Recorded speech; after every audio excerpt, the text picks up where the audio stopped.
Global stock markets continue to plunge after Trump's tariff announcement. Hello, I'm Arnold Naidu, and this is The Heat.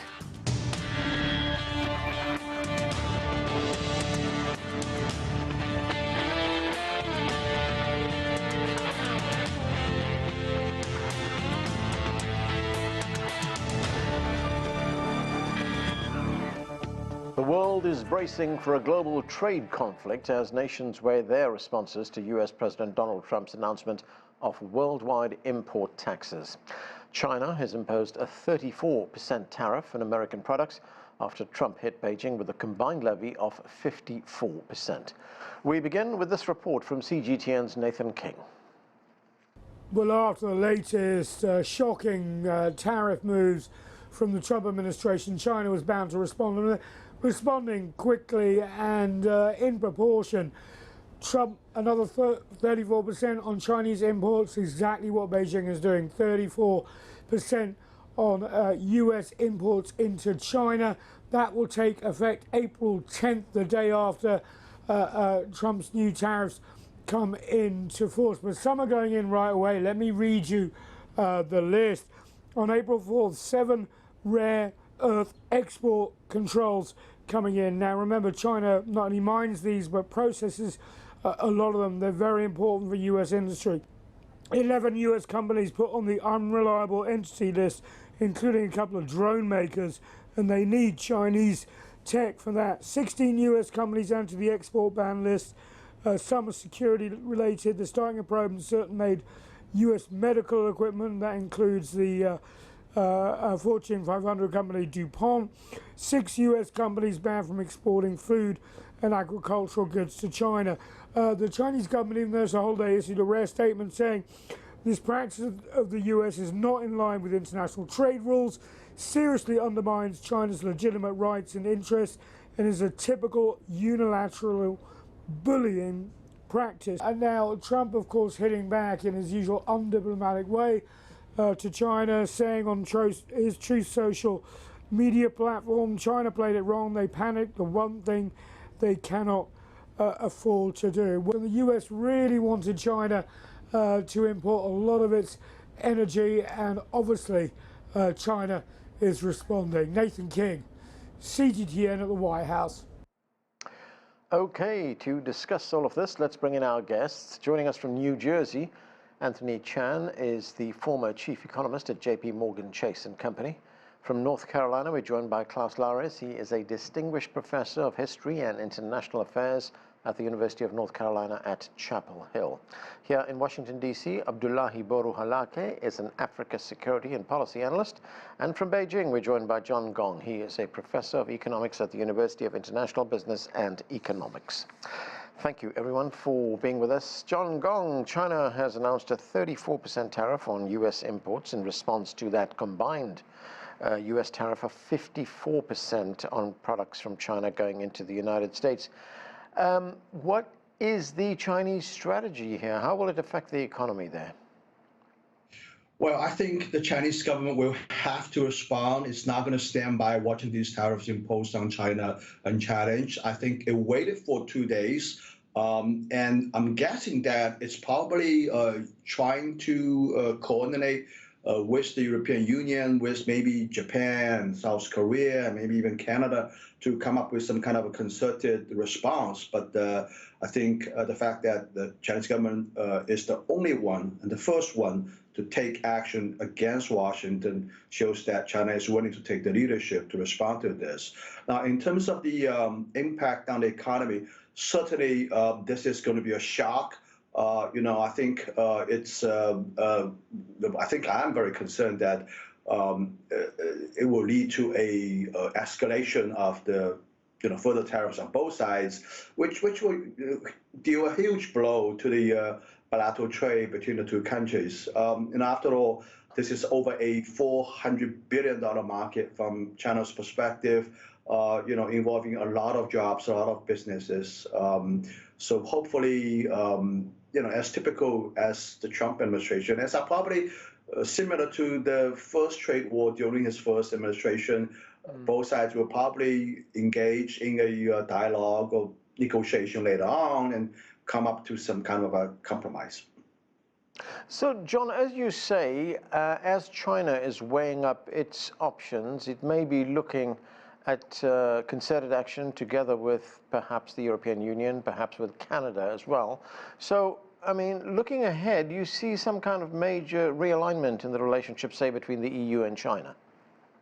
Well, I think it's already happening. I mean, I think the EU representative actually was in China. I believe it's still in China right now to talk with China about the bilateral commercial and economic relations.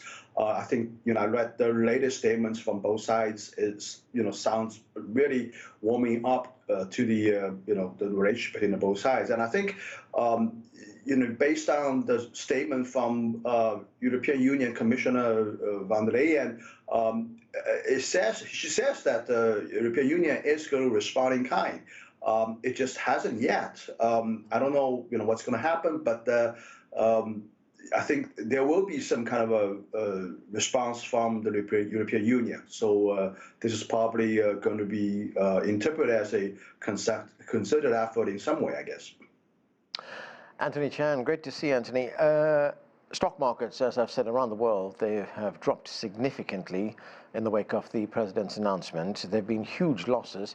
Talk to us about why the markets are responding in this way. And, we're seeing these huge losses. At what point is that going to bottom out? Well, I think, Anand, what you're seeing is the financial markets reacting to the risk or the increased risk of a potential recession arising from trade wars. I think financial markets know that in the 1930s, when you had the Smoot-Hawley Tariff Act, that of course led to an escalation and eventually a further deterioration of the global economy. And that's what the markets are very worried about. If you look at the S&P 500 on a year-to-date basis, it's down 13.7%. You now also see the 10-year Treasury yield going down to very low levels, touching or closing at 4%. Again, these are levels that are really showing signs of concern. What you ask is at what point does the Trump put or the reaction from Washington to these movements in financial markets occur? I think that right now that Trump put is much, much lower. We've seen quite a bit of pain and still we're not seeing a lot of movement. And part of the reason is that we are seeing strong economic data in the United States. So that's giving Washington a little bit more comfort. Today's employment report coming in stronger than expected with 228,000 jobs, much stronger than anyone was expecting. Yes, the unemployment rate went up 0.1%, but remember, it went up mostly because of an expansion in the labor force, not so much because of an increase in the number of people that are unemployed. So yes, at some point, that pain threshold will be pierced, but we're still not there yet. Right, and Anthony, as you say, there is good economic data right now. In fact, that was something that was mentioned by the chairman of the Federal Reserve, Jerome Powell. Let's listen to some of what he had to say. While uncertainty is high and downside risks have risen, the economy is still in a good place. So there you have Jerome Powell being very optimistic. He says, look, the economy is still in a good place. Question is, for how long? Well, I think if this turmoil or trade uncertainty continues, it's not going to last indefinitely. Already you're starting to see small business uncertainty levels rising to one of the highest levels we've seen since the survey was started. We've seen consumer confidence going to lower levels. We are seeing unrest out there among both consumers and businesses. So yes, eventually this will cause this soft data to become soft when you look at the hard data. So yes, this is not going to last indefinitely. For now, I think it's giving Washington a bit of comfort, but that level of comfort is not going to last indefinitely. And the financial markets are telling you and sending a strong message that this level of uncertainty is not positive, is not a good thing, and eventually it will show up in the economic data. And at that point, we will see, to some extent, Washington becoming more readily available for negotiation. You've already heard the president from Air Force One saying that there was a possibility of negotiation. Of course, that came before the employment report, but I think that that's something that we have to keep in the back of our minds. Klaus, Larres, European leaders say, they're warning really, that there's going to be a tough response from Europe to these Trump tariffs. Let's listen to one of them. This is the French President Emmanuel Macron. C'est important et c'est tout le travail qu'il faut faire par filière. We must act sector by sector to ensure that future investments, or even those announced in recent weeks, are put on hold until things are clarified with the United States. So, Klaus, there you have Emmanuel Macron talking about putting things on hold. Can Europe at this time afford to put things on hold? Not really. The Europeans are outraged. They are really disgusted by what has come out of Washington. As you know, the Europeans have always relied on the United States as a trusted ally, and they, even under President Trump, they hadn't given entirely up hope that the transatlantic relationship can be saved in many aspects. And that tariff announcement by Trump has really undermined that further, that belief. However, there's a debate within the European Union going on. While some countries, quite a few countries, actually want to hit back very strongly, other countries say we should be more patient, we should give Trump some time and rely on negotiations. Particularly Italy, Hungary, Romania as well, and Greece, they are really very hesitant to hit back very strongly. And I think they could, of course, win the day. So we really need to be seen what the European Union will discuss among themselves and how they will react. After all, Trump has already put 25% tariff on aluminium, on steel, and cars coming out of Europe into the United States, and now an additional 20%. That will hit European businesses very, very badly, but still, is hitting back the best answer, or is it really trying to negotiate and try to talk sense into Donald Trump? Right, and Klaus, some of what we're hearing from officials in Brussels is that they're looking at very targeted measures against the United States that will target those states which are Republican states, which are strongholds for the president, and sectors, industries that are based in those states. That is very true, and that is probably the most sensible way forward. There's another alternative, which is a sledgehammer approach, that is really to make use of the anti-coercion instrument, which was invented in 2023. And actually, the anti-coercion instrument was largely invented in respect to China. No one thought that it might be necessary to use it against the United States. And that is a much stronger response. And there is debate within the European Union how to proceed. But I would assume that the sectoral response probably win the day, at least initially. And there is hope that that approach will push the Trump administration into negotiations.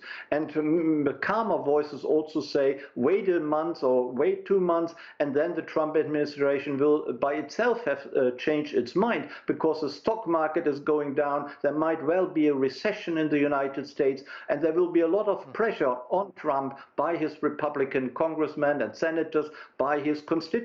And Trump, even without any pressure from the Europeans and other countries, will have to change his mind based on domestic pressure on him. And I think that is probably not untrue either. Abdullahi, you know, that list that President Trump produced when he made this announcement had something like 60 countries on it. In fact, well, most of the world will be affected because there's a blanket 10% tariff, but there are strategic exemptions as well.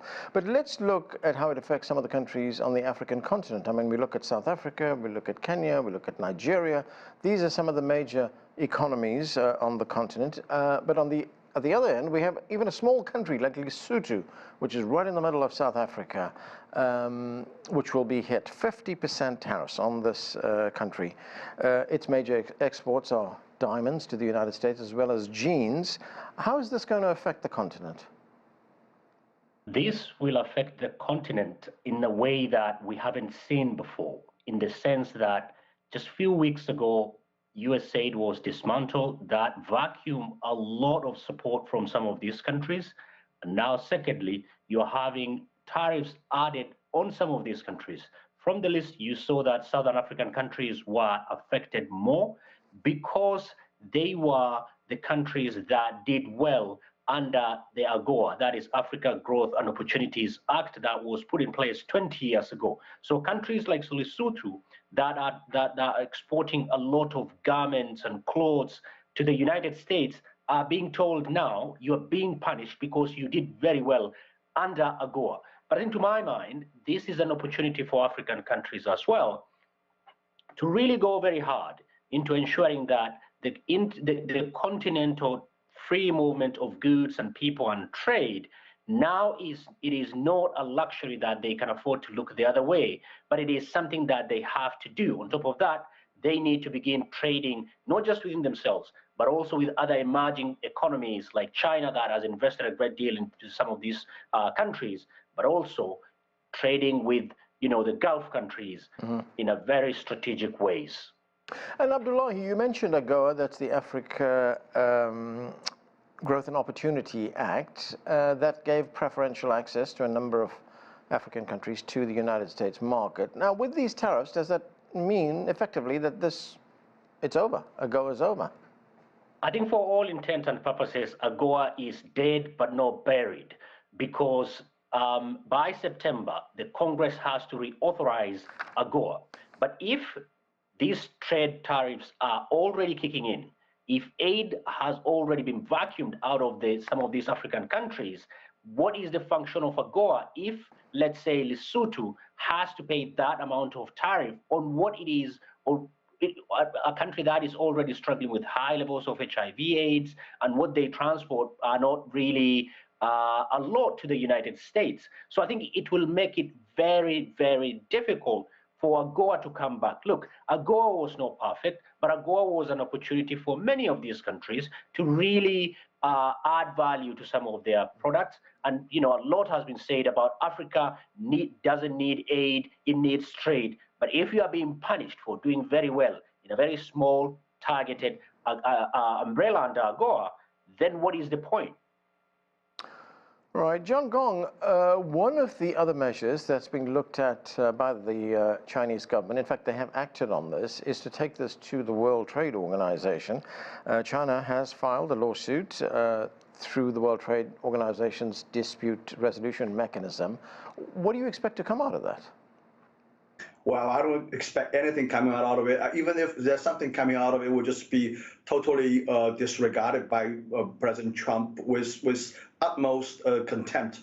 He is withdrawing payments to the WTO. He is essentially sabotaging the WTO. I think the WTO, representing the epitome of a rules-based international order, at least in the economic arena, is being attacked, being assaulted by the United States right now. I also want to respond to the previous question about AGOA. Yeah. That's the agreement, as you know, between the United States and a few the poorest countries in the world right now. I think what President Trump is doing is devastating to a lot of people in these countries who are barely making a living. I mean, these are the poorest countries, and there are not many people out there, actually. I mean, in total world population. And why would one of the richest countries in the world do such a thing to these really, really poor people, just trying to make ends meet in some of the poorest countries in Africa?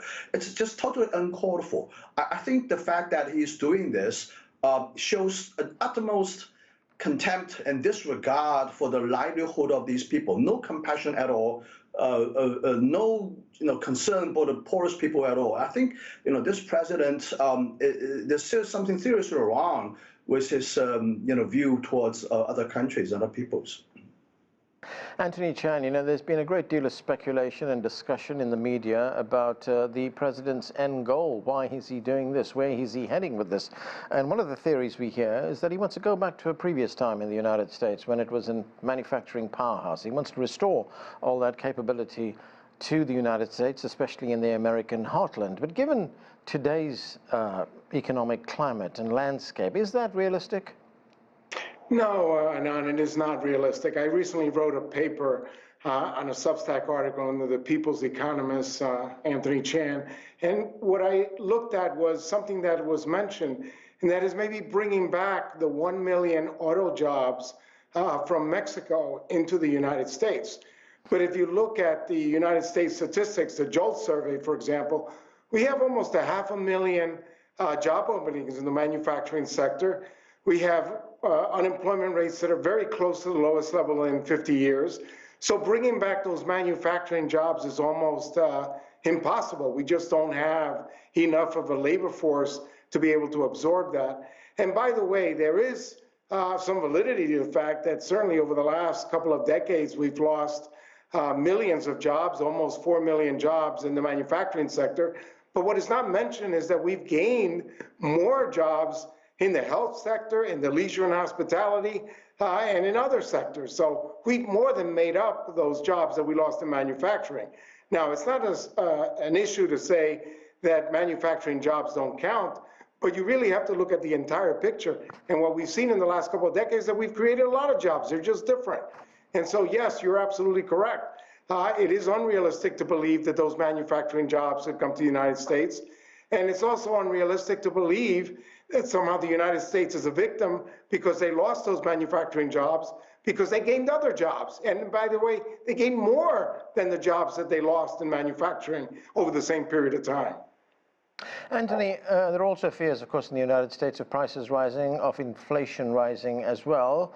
But there are those who say that, look, one of the ways the targeted countries could mitigate the effects of these tariffs is to devalue their currencies or reduce their prices in order to keep market share in the United States. Do you see that happening?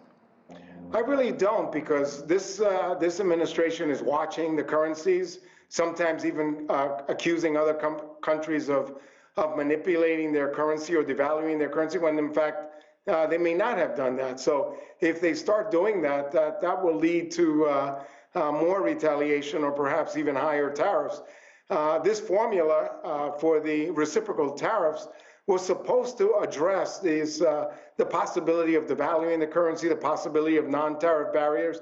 Unfortunately, when you look at that formula, what you find that all it was a formula that looks at the trade surplus of these countries versus the United States, and that's how they estimated the reciprocal tariffs. Nothing to do with the trade barriers. And another thing to keep in mind that I think everyone should be aware of, that it's one thing when countries cheat, but sometimes countries just become more efficient. They're able to produce products at lower cost. Maybe their labor force doesn't charge high wages. It probably is not necessarily the fair thing to do to charge them higher tariffs because they're more efficient or because they're producing with higher productivity levels and therefore they can produce the products a lot cheaper. There are better ways to go, and that regulatory formula for reciprocal taxes, reciprocal tariffs was not the way to go. Klaus, Larres, I'm going to get back to something you mentioned a moment ago, and that is, we hear President Trump often complaining about the fact that the United States imports far more from Europe than Europe is importing from the United States. But the United States does run a surplus in one sector. That's the services sector. It's a $300 billion surplus. Things like financial services, digital transactions. I mean, every time someone, for instance, downloads music in Europe on the Apple platform, well, that makes money for Apple here in the United States. Now, Europe has gone after some of these tech companies before. Could you see the screws being tightened further there? Yes, that is one of the instruments which is part of the anti-coercion instrument. You're totally right that Trump focuses on goods and totally neglects services, where the US is actually doing very well regarding Europe at least. And that is not what he is focusing on. He has a world really of the 1950s in mind, where the United States was leading in manufacturing all over the world. And I think that is, or seems to be, the world he wants to recreate. Perhaps one thing, when you look at the current situation, then the entire world seems to have rallied against Trump, including many, I would say, by far most American analysts, most American economists. There's a lot of incompetence going on in the White House. And really, most American analysts are wondering, what are they doing in the White House? Where is that thinking coming from? And perhaps we should also conclude from that the Trump administration is perhaps not the entire country. So he won a good, decent victory. More than half of the population voted for the Trump administration. But I think there are a lot of people who would not do that again, who have really regrets having voted for the Trump administration, because no one expected that sort of radical policy which we are now seeing coming out of the White House. Therefore, perhaps Trump is not America, and once Trump is gone, or once there's enough pressure on Trump to change his policy, we will go back to a more reasonable and a more rational policy, both in economic and also foreign policy issues. Abdullahi, there are some analysts who believe that these tariffs that the president has announced are part of a negotiating tactic by his administration to force concessions from trading partners. But, looking at developing countries, for instance, those countries that we talked about on the African continent or in other places, I mean, what kind of concessions can they offer? There are plenty of concessions that some of these countries can offer. For instance, if you look at the clean, green tech transition that is required for us to avoid the catastrophe of climate change, a huge chunk of them are found in, let's say, in the Central region of the continent. DRC alone, if you add Zambia, and also oil, Angola, Nigeria, all are top oil producing countries. Right. But the danger is really with Donald Trump, the more you show any sign of weakness, the more you get punched down. Yes, it's the art of deal. Everybody needs to come to the table and negotiate bilaterally. But what would you do? Let's say you are Lesotho, a fairly poor country, 2 million people live in Lesotho. It doesn't have a great deal of negotiation because trade, remember, Adnan, is war. So if you do not have good trade negotiators, what you'll have is a lopsided deal that would leave you worse than you found. To my mind, right. African countries, if we can't do it as a region or the continent, do it via their respective regional blocks in order to get better concessions to be able to do this. And to make it very clear, United States is not the world. It's the largest trader for many of these countries. It gives a lot of aid. It doesn't give right now. But there are other options, but also it is an opportunity for Africa to diversify its trading partners and people that they engage with. Okay, and that is where we have to leave it. That's it from us. Thanks to all of you for being with us. That's it for this edition of The Heat. I'm Anand Naidu in Washington.